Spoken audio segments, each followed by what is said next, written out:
YouTube, what's up? Brett Mayfield here, back with you. It's January the 6th, and need to get another video out here for you guys. Still stalling for some flying weather. Actually, I messed up yesterday. It was a beautiful day here in Tennessee to be able to fly. I just had so much already pre-planned and everything that I was doing. I wasn't expecting the weather to be that well, and missed a really good day to fly. And so I want to get all this stuff done before I actually fly again. As bad as I want to fly, I want to get some of this stuff done, because in the future it's going to help me down the road. It's actually looking like a pretty good day today. This is Sunday, like a pretty good day to fly, but I'm still not going to, just because I want to get this stuff done on my paramotor and get it done and set up and be ready to go, so I can get some really good videos for you guys coming up in the future. But what I want to go over with on this video is a few modifications that I'm going to do. They're nothing fancy, nothing you've probably never seen before. It's just some stuff that I'm going to do to my paramotor to kind of make it what I think would be a little bit better suited for me. So one of the things I'm going to do is add one of these tachometers here. And what I have is a tiny tach that was purchased from my parts supplier for my paramotor. I bought that one, and then I had this one right here my daughter purchased for me. She got this from Amazon. So a little bit of the differences is this one right here seems to be a little bit more robust. It's bigger, it's thicker, but it seems to be built really well. The wire that you wrap around the spark plug wire is rigid, so when you bend it, it kind of stays in that form and fashion right there. So I do like this one right here. This one right here probably cost about 50 bucks. I do like it, but I think I'm going to go with this one right here because it is a little bit smaller in size. It's going to be a little bit easier mounting for me. Just from what I've read on this one and this one over here, I seem to like this one a little bit better, mainly for the size and the routing. The only thing I don't like is this wire here that you wrap around the spark plug wire is not rigid, so when you bend it, it just bends back. So to get that to stick around a spark plug wire, I guess is why they included the two zip ties in here.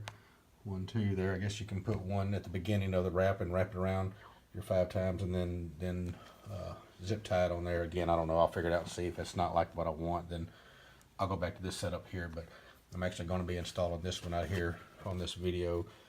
I'll be attaching it with some zip ties and this Scotch brand super heavy duty Velcro strips here. I'll cut these to fit as well. Just kind of give you an idea what Santa done for me this year for Christmas. I got a Hero 7 GoPro there that I'm going to be doing my helmet build with next. That'll be the next video I've got coming up. I also bought this box of accessories from Amazon. It's all kinds of stuff for GoPro mounting. They're a little bit cheaply made. It's all kinds of stuff in this package here. There's all kinds of body pieces, you know, to mount the GoPro to your body, to your head, however you want to do it. A little tripod here mounted.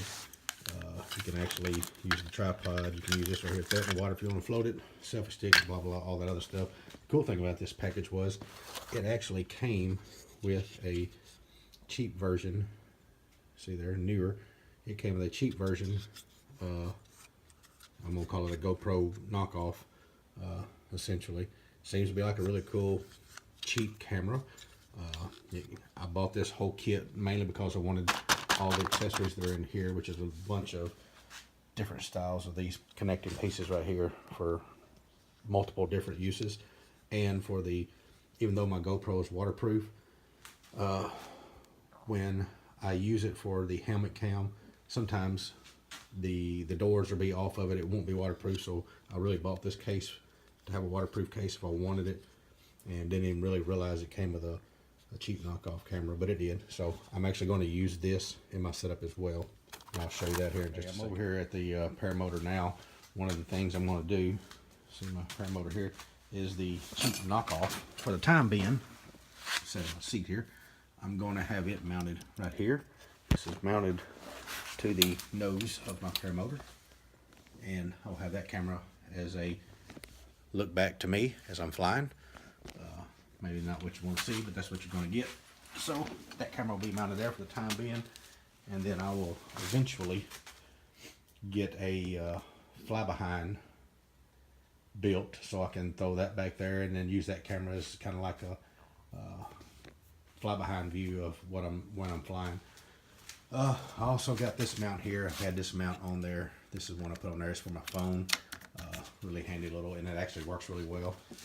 I wouldn't use it with just this portion right here if it didn't have this piece right here to stretch around the corners of my phone to secure it to the paramotor.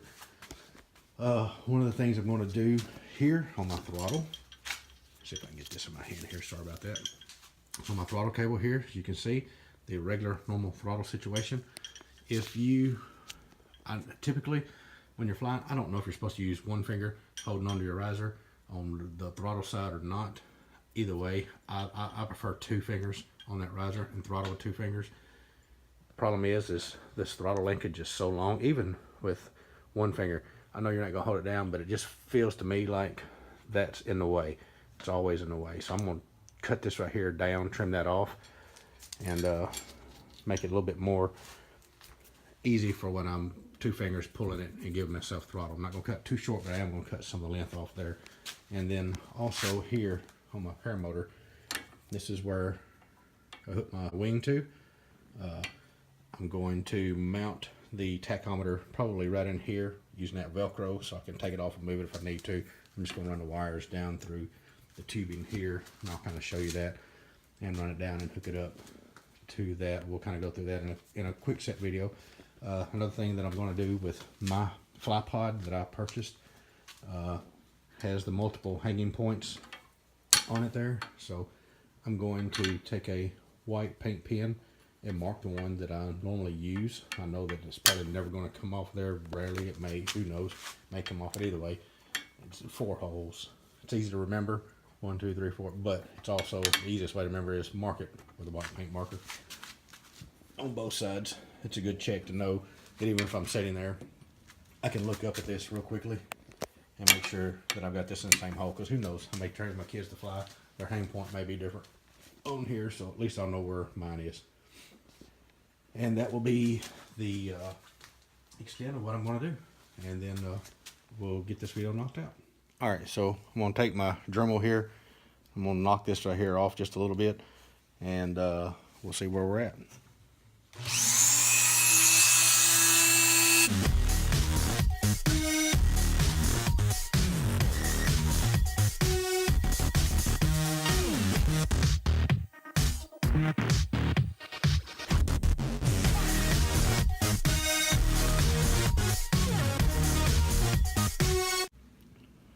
All right, so you can see here, I'll cut that off.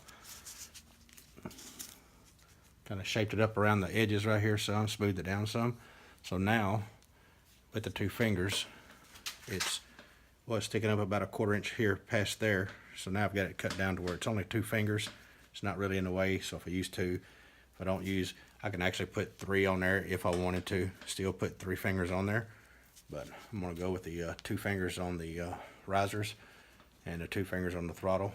So that got that right there taken care of. I'm satisfied with that much better. All right, so I take my paint pen here. Like I said, I'm just going to mark this. It's a real simple little deal here. This is like really silly, but believe it or not, I can tell by a glance on the outside of this or inside to make sure these are in the right hole. Super simple. All right, so what I'm going to do is I'm going to take this tack here. I'm going to put, I don't want to obstruct this door here. This is where the battery goes, so I'm going to put the heavy duty Velcro here on this side, and then I will put a piece here if it's not in the place of a hole, because I'm going to mount this right here. So essentially probably what I'm going to end up doing is put a piece of Velcro here, and then on the parts that are here that are still touching, mount it through there, and then I will route the wire through here down and hook it up to the spark plug wire from there. So you'll get to see that happen as well.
Okay, and so now I've got this right here mounted pretty securely to where I want it to. So now I'm fixing to route the wire and see you in just a second.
All right, so now I've got these two little zip ties. Like I said, the only thing I can figure to tighten that up to the spark plug wire is by using these, since it's not very rigid.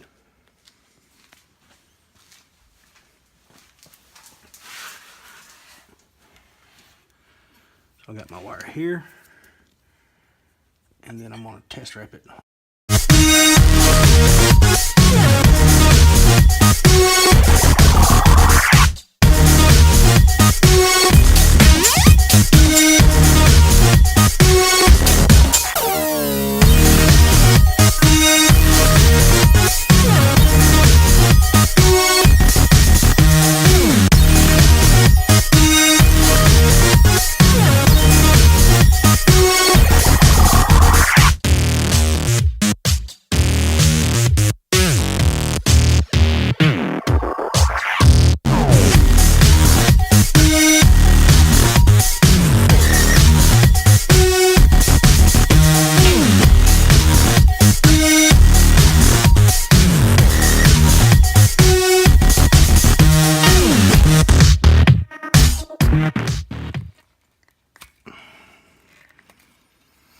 Alright, and so there, I've got it wrapped what I think is 5 times around there with these two wire ties kind of holding it tight.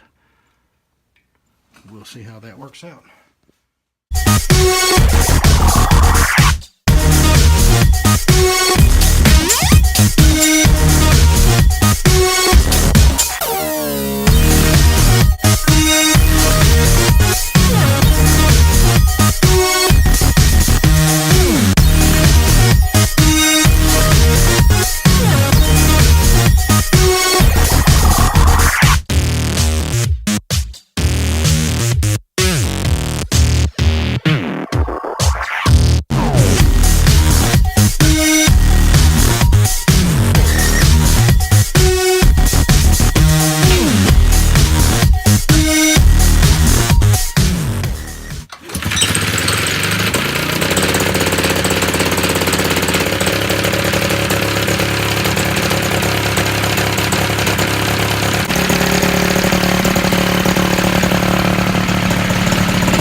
Got that done and taken care of.